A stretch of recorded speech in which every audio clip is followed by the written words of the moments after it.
Hey everybody, happy Friday. I wanted to hop in here today and talk about sustainable eating, right? That's today's nutrition topic. But before I get into the kind of main focus of the day, I wanted to share something that came up for me over the last couple of days and kind of hit me, and I thought, oh my gosh, this is a great way to be able to explain this to people. Good morning, Larry, thanks for being here. So I don't find, for me personally, that exercise is something that I need to motivate myself to do. It's something that I build into my day. I find it fairly easy and I just kind of go and do it, and it's a part of what I'm doing, right? I also enjoy eating vegetables. I also enjoy making healthy meals for my family. So that's not a challenge for me. But things that I do put blocks up, if I can give you a little perspective on the things that I put blocks up and the reality that I've come to, or the conclusion that I've come to, maybe it will help you guys as well. So I've been wanting to put all of the little videos together for my demo reel so that I can start all the speaking engagements that I've done. I've got videos of all those engagements, and I want to be promoting myself as a speaker even more. But I've been looking on my computer through all the files and trying to find the things that I did over the last 2 years. They're somewhere, but I don't know where they are. So I put this block up, and then the next step is editing, and it's putting them into a folder, and it's making slides for them to introduce them and all the things that go along with that. And that stuff, it feels daunting to me, right? It felt really daunting.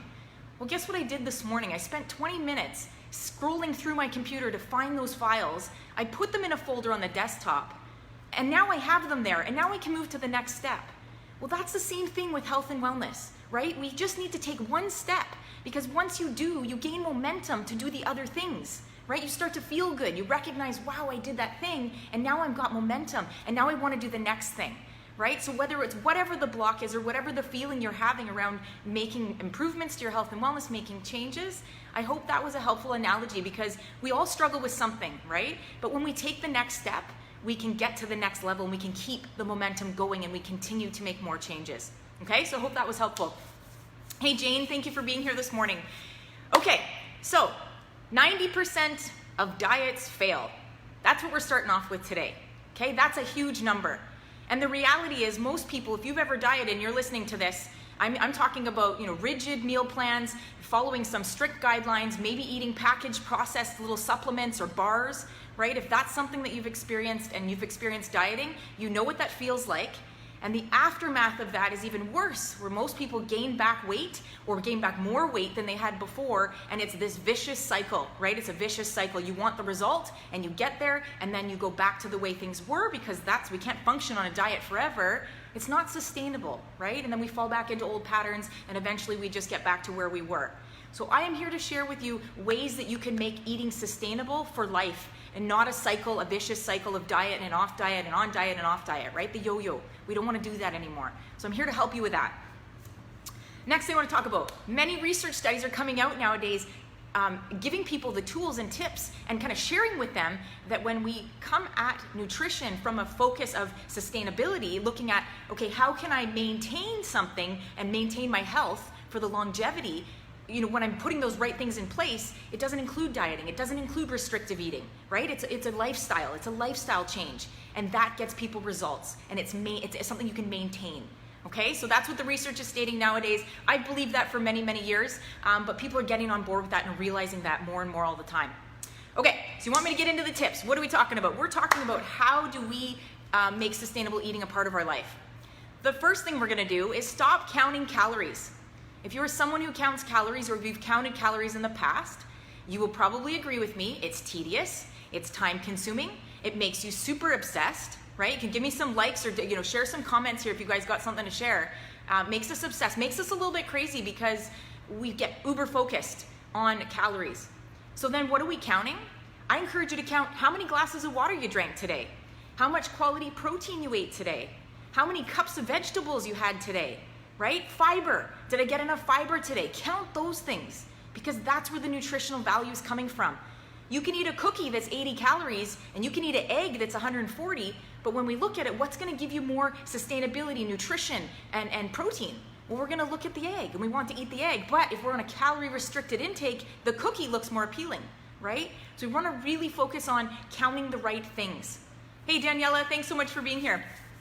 Okay, so that's your first tip. Don't count calories, count nutrients, count things that you're ingesting in your body that your body needs. That's what we want to focus on, okay? So that's going to make you not only healthier, but you're not going to obsess as much in the same way, right? We're going to focus on things that really matter. Okay, number 2, Enjoy everything in moderation. How many of you have ever said, okay, that's it. I'm done with chips. I'm not eating chips anymore. I'm going to stop eating chips, or maybe you put a time frame on it, right? And then you start to crave the chips because it's something that you've eaten and you really want it. And then when you finally get to have it again, I say get to have it because you allow yourself, we end up eating more than we would if we just enjoyed that thing all along, right? We get this craving and then we go and eat the whole bag. Instead of taking a serving into a bowl, going and enjoying it, sitting and actually physically enjoying the flavor of the chips, and then moving on, right? If we can have things in moderation, we're less likely to binge on them later because we've restricted so much that then we want it, right? So again, it comes back to sustainability. What are we doing to sustain what the lifestyle we want to live? We don't want to ever be able to have a glass of wine. We don't want to never be able to have any chips or chocolate, right? Those things are pleasure. They bring us pleasure. But we just want to eat them in moderation so that we can always enjoy them. And it's not a binge cycle where we're not having any and we're binging again and we're not having any, right? That's what we want to focus on. Hey, Flora, thanks for being here. Hey, Heidi, I saw you popped on as well. Okay, we're into tip number 2. So we're now moving on to tip number 3. If you have a home scale, I encourage you to throw it away. It is one of the most degrading things I think I have found in all of the ways to measure our health and well-being. Measuring your weight on a scale can be very, very degrading. And I know Flora will agree with me on this one because, you go in and you weigh yourself and you get obsessed with it and you weigh yourself every day and the scale never moves, but you're doing all these great things and it's not changing and you get frustrated, right? And then you stop doing the really good things. If you weren't focused on the number on the scale and you looked at some other ways to measure your wellness, maybe you looked at how your clothes are feeling.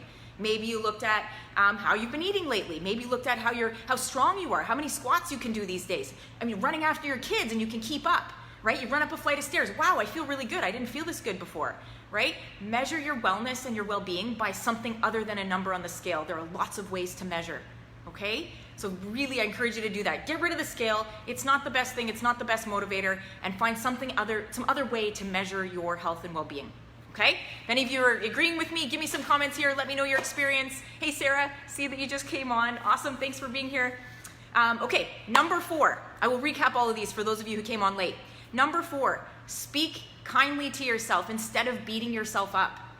If you go out with your friends and you have some pizza and a can of pop, don't come home and worry about it and stress over it. It was one night. You enjoyed yourself. It's okay. Go to bed. Move on. The next day is a new day, right? I just had a conversation the other day with a client who messaged me and said when it rains, she finds that she stays inside and she eats all day. She munches on food all day. And she said she doesn't make good choices. And I said, well, what's the hardest time of day? And she says, well, anytime, honestly. I just munch all day long. And I said, okay. Can we reset ourselves right now? Make a new decision right now. And this was about 10 a.m. in the morning. So I said, you haven't gotten very far into your day. Instead of writing off the whole day, can we reset right now? 10 a.m., lunchtime is going to be a change. We're going to pick something healthy that we want to eat for lunch. We're going to feel good about it, and we're going to move on. And we're going to not worry about the morning, whatever we munched on all morning. It doesn't matter, right? Reset the same day and speak kindly to yourself about what you are doing, right? Focus on the good things, the good choices that you're making. I had another client talking to me. She went camping with her family. And she said, I'm on my camping trip and I'm hearing your voice in my head and it's reminding me to make good choices, but my family's sitting here eating potato chips and M&Ms and I want to have some. And I said, okay, well then you're going to have some. And how are we going to do that? We're going to make a change as to how you would normally have them. Instead of eating the whole bag of chips and the whole bag of M&Ms, take a look at what the serving size is. Put them in a bowl, have your serving, enjoy it, slow down, eat it mindfully, and move on. And guess what? She did that every night. When her family brought out the chips and the M&Ms, she had a serving. She didn't eat the whole bag like she normally would have, right? Made a different choice and felt good about it. And we spoke kindly to ourselves and we feel better about that, right? You guys with me? Heidi, I love-hate relationship with the scale. Yes. Thank you for sharing that. Yes. And I think a lot of people do, right? We want something to measure. We want something tangible. If we're numbers people, we want to hold on to that number and go, okay, that's what's showing my progress.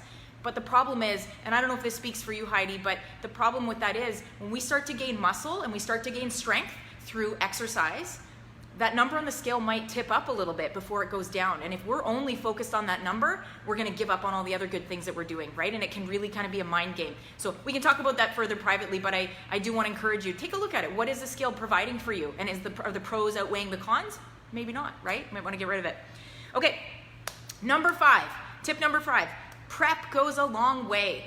When we are able to prep, meals, prep snacks, have things that are healthy in the house. When I'm talking healthy, I'm saying nuts and seeds, fruits and vegetables, right? Fresh fruits and vegetables, things like hummus or tzatziki to dip your veggies in, cheese and crackers, what else do we like? Salmon chunks, anything like that we can have on hand in the house, we are likely to go grab, especially now that a lot of people are working from home.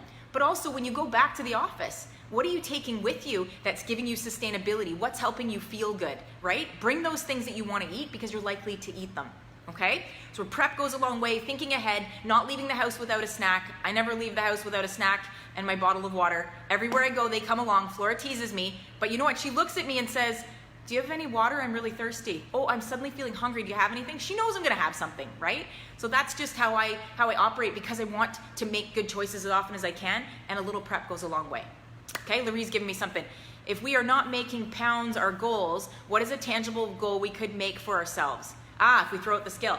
Okay, that's a good question. So some tangible goals we can make. If you have a goal that your goal is weight loss, I want you to use your clothes as a way to measure your progress.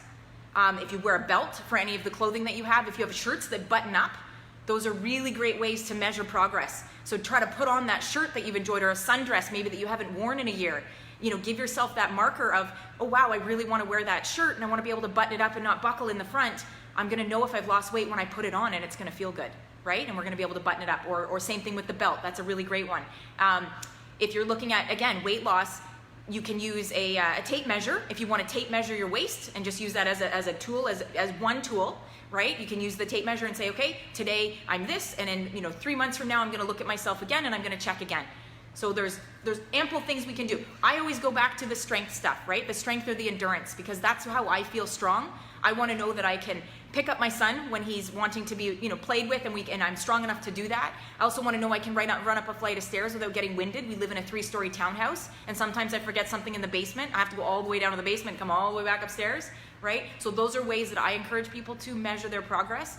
I also encourage you to not measure, but look at what you're doing day to day that's pushing that needle in the right direction, right? So if it's drinking more water, eating more vegetables, picking better quality protein, less fast food, whatever it is, those are markers and you can keep track through journaling, right? To see what you're doing.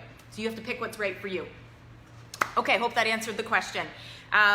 Okay, number 6, last tip here, and I'm gonna recap the ones in case some of you missed. Eat mindfully.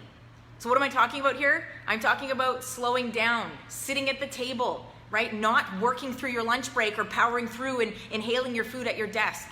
Take 5 minutes, sit and look out in the yard, go on your deck.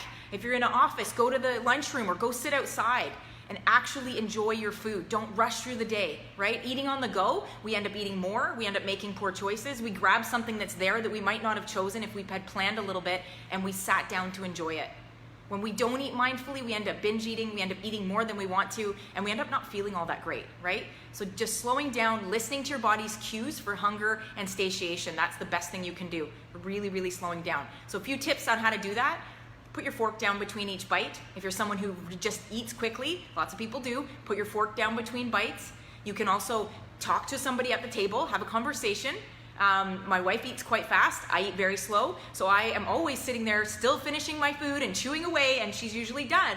And sometimes look at me and say, why are you still eating? And I said, well, I've been talking. I've been enjoying conversation. I'm appreciating the food that's in front of me. I just happen to take my time. And when I do that, I can pick up my cues for being full quicker, right? Before the brain has time to tell me I've already eaten too much, it's too late, right? And it takes 15 to 20 minutes for the brain to say, hey, I'm full. Don't give me any more food. But if we've eaten so fast, we don't get that cue, and then we go back for seconds quickly, right? So that comes back to that mindful piece. This is a whole topic I could do a live stream on. But mindful eating, super important. Okay, so again, little recap on my tips here.